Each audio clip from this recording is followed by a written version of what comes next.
On November 18, 1960, DeSoto dealers received a telegram from Chrysler. Production of the 1961 DeSoto was ending. The car had been introduced only weeks earlier. 12 days after the message, the last one rolled off the line. There was no farewell edition and no long public sunset. The final car did not even carry a series name. It was simply a DeSoto, two hard-top body styles, one engine, and a marquee pretending to begin another model year.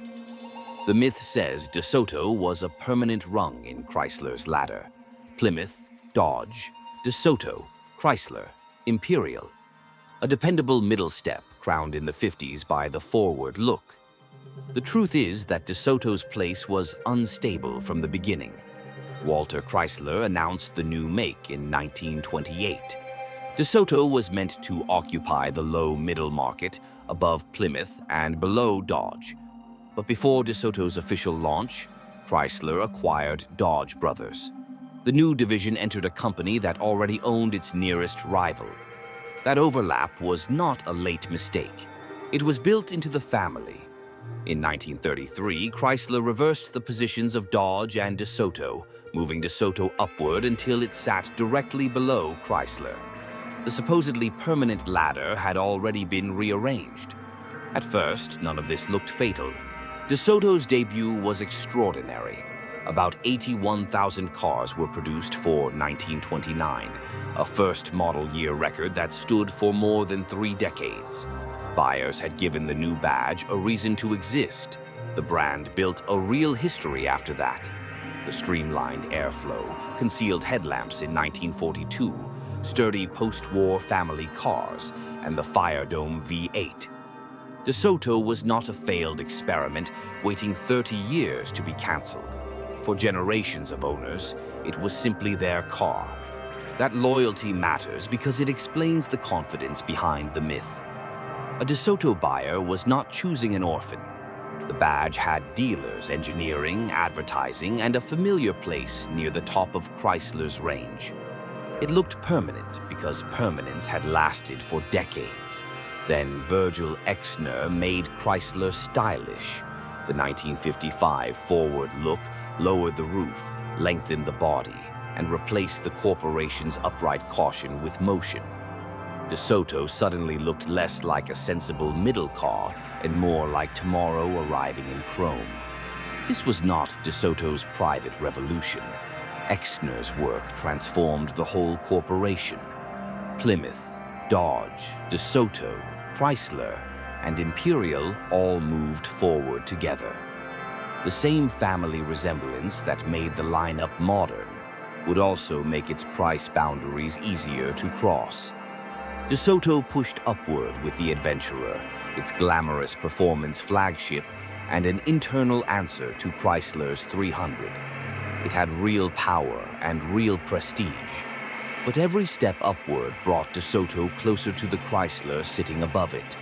The forward look reached its peak in 1957. DeSoto offered low roofs, sweeping fins, torsion bar suspension, and enormous visual confidence. Model year production reached 117,014 cars. From the showroom floor, this did not look like a company approaching extinction, but Chrysler had rushed the new bodies into production. The National DeSoto Club records reports of rapid rust, rattles, squeaks, and poor panel fit.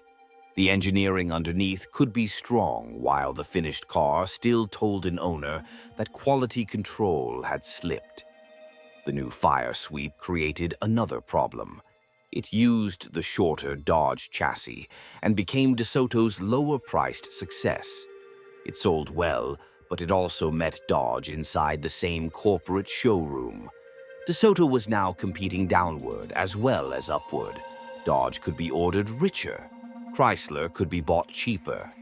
DeSoto stretched from fire sweep to adventurer, trying to defend both ends at once. Chrysler had not protected a clean middle position. It had filled the middle with cars from 3 divisions. Then the economy turned. The National Bureau of Economic Research dates the recession from August 1957 through April 1958. Households delayed large purchases, and the middle-price car market, the place DeSoto depended on, became especially vulnerable.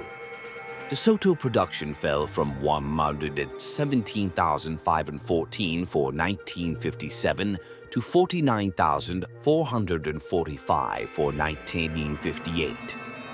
That was a collapse of roughly 58% in one model year. The future had not merely slowed down, more than half of it had vanished. The recession hurt the entire industry, but Chrysler was suffering its own private depression. Fortune reported that its first quarter dealer sales fell 56% from a year earlier, worse than Ford and General Motors. DeSoto was trapped inside a wounded corporation. This is why the recession cannot carry the whole blame. It exposed weaknesses that were already there: damaged quality confidence, a confused market identity, and products that overlapped their own siblings. When the market contracted, Chrysler had too many answers to the same question. Chrysler answered with ceremony. Detroit declared DeSoto Week, and dealers came to the city for a 30th anniversary drive-away of new 1959 cars. The celebration projected confidence. Behind it, rumors about the division's future were becoming harder to dismiss. The 1959 line offered a bewildering 22 model and body combinations, but total production was only 46,433. More choices had not restored a reason for the brand. DeSoto was busy, elaborate, and increasingly difficult to explain. For 1960, the retreat became visible. Fire Sweep and Fire Dome disappeared. So did station wagons and convertibles. Only Fireflight and Adventurer remained, now on one wheelbase. Production fell again to 26,081 cars. Chrysler said buyers were shifting toward lower-priced cars. The corporation had the Valiant, Plymouth, and Dodge to chase them. It also prepared the cheaper Chrysler Newport above. DeSoto had no compact future and no protected territory left in the full-size present. Still, Chrysler launched a 1961 DeSoto. The familiar series names were gone. There were two hardtops and a single V8 choice. It looked less like a complete division than a final pile of commitments being turned into automobiles. Then came the telegram. On November 18th, Chrysler's president notified more than 1,600 dealers that DeSoto production was being discontinued. The formal decision arrived after the new cars were already in showrooms and franchise plans had already been made. 9 New Jersey dealers sued. In the Buono Sales case, a federal appellate court held that Chrysler had breached its direct dealer agreement with that dealer by ending DeSoto without contractual cause. The damage was not nostalgia. It was inventory, investment, and a business identity erased by telegram. The last DeSoto was built on November 30th, 1960. Only 3,034 cars were produced for the 1961 model year. A brand that had opened with a record first year closed with fewer cars than one busy factory could build in weeks. Owners were not literally abandoned without factory support.